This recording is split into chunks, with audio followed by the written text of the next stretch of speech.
Nez qui coule, yeux qui picotent et qui larmoient, gorge irritée, difficulté à respirer.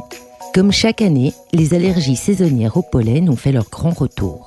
En avance une fois de plus sur le calendrier printanier dans de nombreuses régions de France, à l'image du Sud-Est où la majorité des départements a été placée en risque élevé d'allergie dès le mois de février. La faute au réchauffement climatique, à ces hivers plus doux, à ces déficits pluviométriques et à ces migrations d'espèces végétales, mais aussi aux polluants atmosphériques, le dioxyde de carbone en tête, particulièrement favorable au bourgeonnement précoce des espèces, dont la particularité est de rendre les allergènes polliniques plus virulents. Tant et si bien que de nombreux scientifiques et médecins ne parlent désormais plus d'allergie au pollen, mais bien d'allergie au polluène, soit l'acronyme des mots pollen et pollution. Un terme qui renvoie tout autant à des manifestations plus intenses de conjonctivite, de rhinite ou d'asthme qu'au nombre toujours plus important de personnes qui en souffrent. Pour parler de ces polluènes, j'ai le plaisir de recevoir Isabella Anessi Maisano, directrice de recherche à l'INSERM et professeure d'épidémiologie environnementale, spécialiste des maladies allergiques et respiratoires.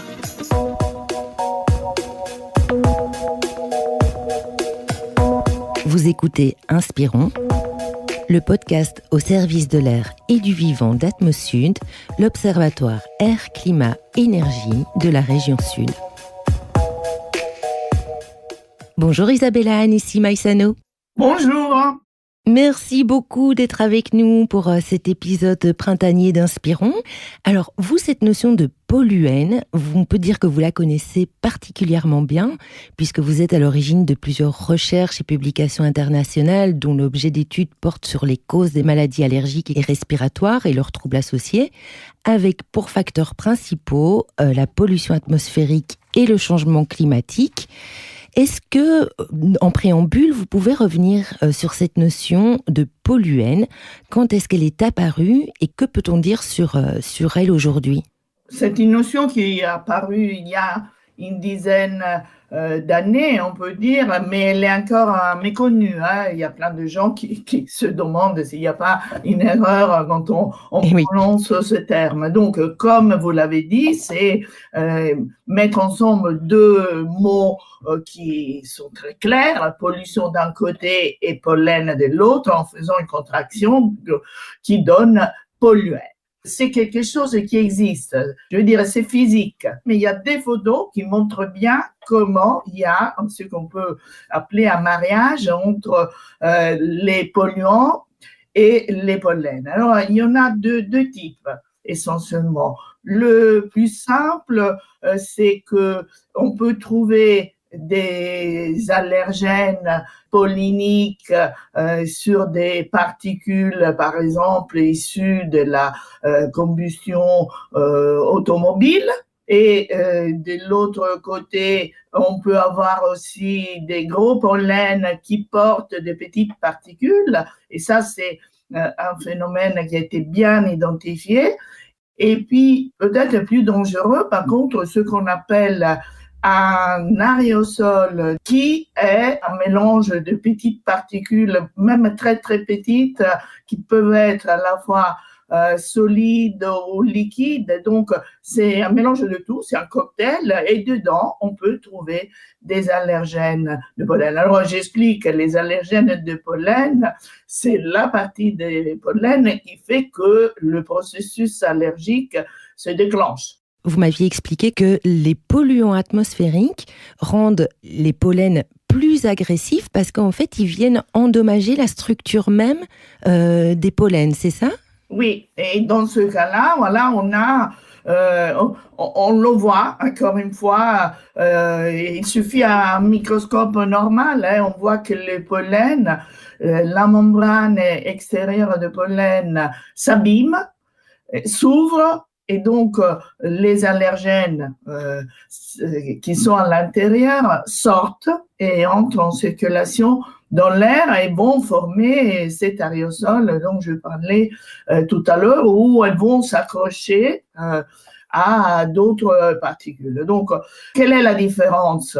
La différence, c'est que l'aérosol, c'est vraiment formé de toutes petites particules qui peuvent pénétrer au fond des voies aériennes et donc aller vraiment très loin.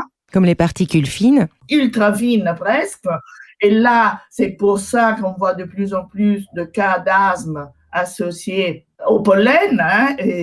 Et autrement, quand c'est plus gros, les particules s'arrêtent plutôt au niveau du nez et là, on a le phénomène de la rhinite allergique auquel on est habitué. Mais la nouveauté, et c'est vraiment sur cela qu'il faut insister, et c'est ce qu'on voit dans les services d'allergologie, on voit de plus en plus de cas d'asthme au pollen. Et c'est parce que ces pollens, ils s'abîment, ils produisent plus de particules circulantes, on pourrait dire comme ça, mais en même temps, il y a des phénomènes qui sont associés au réchauffement climatique. Oui, on va en parler tout de suite. Mais en tout cas, c'est vrai. Donc, il y a d'une part ces polluants atmosphériques qui vont abîmer la structure même du pollen et les rendre plus virulents. Et en même temps, ces polluants atmosphériques rendent notre capacité respiratoire, notre système respiratoire plus fragile aussi. Ça va de pair. J'aime pas trop le terme virulent parce que là, il n'y a pas d'infection, mais plus agressif, on peut dire, peut-être. Au plus agressif. Ok. Alors aujourd'hui, c'est vrai que l'allergie au pollen représente la première cause d'allergie respiratoire en France. Selon l'ANSES, donc l'Agence nationale de sécurité sanitaire de l'alimentation, de l'environnement et du travail, elle concerne un quart de la population, 20% des enfants de plus de 9 ans et 30% des adultes, ça fait un adulte sur 3. Et cette proportion, elle a presque doublé en 20 ans dans les pays industrialisés et elle devrait atteindre, selon l'OMS, 50% en 2050. C'est aussi l'estimation que vous donneriez, vous, Isabella Anissi Maizano, au regard de vos recherches ? Oui, moi, ce que j'ai pu voir, parce que c'est ce que j'ai fait, c'est qu'en répétant la même enquête, disons, avec le même protocole, on a vraiment besoin de ça dans des populations comparables. J'ai observé un doublement, voilà, de ce qu'on appelle la fréquence de la rhinite allergique au pollen. L'OMS, en revanche, fait des projections à partir de modèles basés sur des données qui sont fiables, mais ce sont toujours des projections. Et le bon côté des projections, c'est qu'on peut théoriquement inverser la tendance. Voilà, on peut décider d'aller dans une autre direction. Voilà.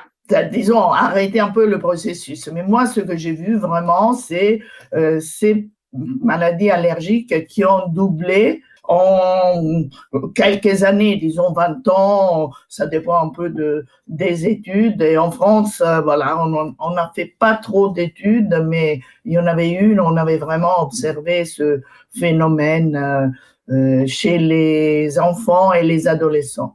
Alors, on a bien compris, et merci pour l'éclairage que vous nous avez apporté sur ce lien entre pollution et pollen, mais il y a aussi un autre facteur, et finalement, on ne peut absolument pas le dissocier. On a deux facteurs concomitants qui sont d'une part le réchauffement climatique et la pollution, donc dans le rôle de ces allergies qui ne font qu'augmenter. Alors, si le rôle joué par le réchauffement climatique est souvent avancé, on a au contraire l'impression que celui de la pollution atmosphérique est moins pris en compte, y compris par les spécialistes des questions sanitaires et nos gouvernements. Disons que ce qu'on reconnaît, c'est qu'il y a plus d'ozone quand il fait chaud, quand il y a la canicule. Là, malheureusement, en France, on a eu des décès, même l'année dernière. Pourtant, la canicule a été assez contrôlée. Les gens, maintenant, font attention, ils boivent, etc. Mais il y a des problèmes liés à des concentrations d'ozone qui sont très importantes. Ce qu'on voit moins, c'est que les autres polluants aussi, en raison du changement climatique, ont augmenté. Alors, dans votre introduction, vous avez parlé du dioxyde d'azote. Voilà, le dioxyde d'azote augmente aussi. Et pourquoi? Parce qu'il y a un phénomène d'urbanisation massif. Et on a d'ailleurs la prévision qu'en 2050, voilà, c'est notre date butoir, 70% de la population mondiale sera dans des villes. Ce qui veut dire qu'il y aura une production augmenté vraiment de façon très importante, très significative de tous les processus qui sont à l'origine de la production de la pollution, c'est-à-dire la combustion, l'air conditionné, le trafic, etc. Alors, avec ça, on a plus de NO2 et plus de les particules fines, ultra fines qui rentrent dans les voies aériennes, pénètrent et vont attaquer d'abord le nez, les voies aériennes supérieures, mais aussi et ensuite les bronches, les poumons, les alvéoles. À côté de ça, il y a aussi des phénomènes toujours du réchauffement climatique qui sont considérés comme naturels, à savoir, il y a la sécheresse. Quand on dit plus de sécheresse, qu'est-ce qu'on a de plus? On a danger d'incendie sauvage, comme on les appelle, danger de tempête de sable, et puis danger aussi d'inondations et d'autres phénomènes qui font que nos voies aériennes sont attaquées de tous les côtés. Les membranes qui sont là pour nous défendre des agressions, elles sont affaiblies. Mais ce dont on a parlé au début, le polluant, c'est pas ça. Le polluant, c'est vraiment qu'il y a un mariage entre pollen et une pollution. D'ailleurs, je lisais dans une étude que les concentrations actuelles de CO2 ont fait grimper la production de pollen de 131% par rapport à la période pré-industrielle, et que si le taux dans l'atmosphère devait atteindre les niveaux projetés pour le 21e siècle, la production augmenterait même de 320%, donc ce qui vient vraiment montrer ce lien. On peut raconter l'anecdote parce que ça parle beaucoup. Ce sont les Américains qui cherchent d'aller sur Mars, etc., qui ont porté des plantes dans les navettes et qui ont vu, puisque là, l'air est confiné, qu'il y avait trop de CO2, mais que les plantes se portaient super bien et produisaient beaucoup de pollen et beaucoup d'allergènes de pollen. Voilà, donc c'est à partir de ça qu'on a commencé à observer si sur Terre, c'était la même chose et malheureusement, c'est bien cela, c'est-à-dire plus d'allergènes. Et puis la migration des espèces, c'est vrai que du coup, on se retrouve sur des territoires où on n'a pas l'habitude de les voir, des pollens issus d'espèces auxquelles nos organismes ne sont pas plus habitués, ce qui peut rendre aussi l'individu plus sensible. Je pense par exemple ici en Provence, c'est le cyprès qui a 40 années en arrière, on n'en voyait quasi pas et qui aujourd'hui est devenu le principal allergène, au même titre en fait que l'ambroisie. Ça, vous devez connaître aussi, j'imagine, l'ambroisie qui est très virulente. Alors finalement, il y a deux phénomènes différents. Disons, les cyprès, non seulement il y en a plus dans le sud, mais on les voit même en allant vers le nord. Donc, ça veut dire plus de pollen de cyprès en général. Et voilà, et donc plus d'allergiques au cyprès. Il faut toujours une prédisposition génétique. Mais les gens qui ont la prédisposition ne manifestent pas l'allergie s'ils ne rencontrent pas le pollen du cyprès. Et maintenant, ils le rencontrent. D'accord. Et puis, à côté de ça, en raison du réchauffement climatique, certaines plantes s'adaptent très bien, et c'est le cas de l'ambroisie qui est arrivée après la guerre et qui est vraiment une plante envahissante et qui est très allergisante aussi, avec des formes assez sévères qu'on voit en clinique. L'ANSES disait qu'il y avait déjà près de 3,5 millions de personnes qui étaient allergiques au pollen d'ambroisie. Pour terminer sur des notes positives, quelles sont en fait les solutions qu'on peut adopter à titre individuel pour se prémunir et se préserver de ces pollens? Quand on sait qu'on est allergique, on peut mettre un masque quand on sort, on peut éviter d'aller se promener dans un champ, dans une forêt, lorsqu'il y a la période de pollinisation. Il faut dire qu'en France, on a de la chance. Il y a le réseau national de surveillance biologique qui donne en temps réel les pollens. Et donc, il suffit d'aller sur leur site et de voir quand on est allergique, on a intérêt à se protéger. Et une chose très simple qu'on peut faire aussi, si on est obligé de sortir, quand on rentre à la maison, on se lave les cheveux parce que les pollens peuvent être emprisonnés par nos cheveux. Et en général, on évite de s'exposer pendant les zones les plus à risque. Et puis surtout, parce que c'est l'objet de notre discussion, notre échange aujourd'hui, de s'exposer quand il y a beaucoup de pollution. Bien sûr. Parce que alors là, on cumule deux risques qui font que le risque de faire une crise est très important. Alors, sur ces bons conseils, bien sûr aussi au niveau collectif, ça passe par un réaménagement des espaces urbains, en diversifiant les espèces. Ça permet d'avoir des rythmes différents de floraison et de réduire les charges d'allergènes dans l'air, d'alterner les zones végétalisées, les jardins minéraux, de supprimer complètement les monocultures comme on a eu l'habitude de le faire pendant longtemps, même si c'était plutôt profitable en termes de dépollution. Alors, sur ces bons conseils, je vous informe également qu'Atmosud France affichera sur son site internet début avril sa carte interactive Interpollen pour pouvoir suivre l'évolution des pollens et mieux se protéger. Une carte qui sera aussi consultable sur le site d'Atmosud. Merci beaucoup Isabella Anissi Maizano d'avoir partagé vos connaissances avec les auteurs de ce podcast. Merci d'avoir été notre invitée. Merci à vous pour l'invitation.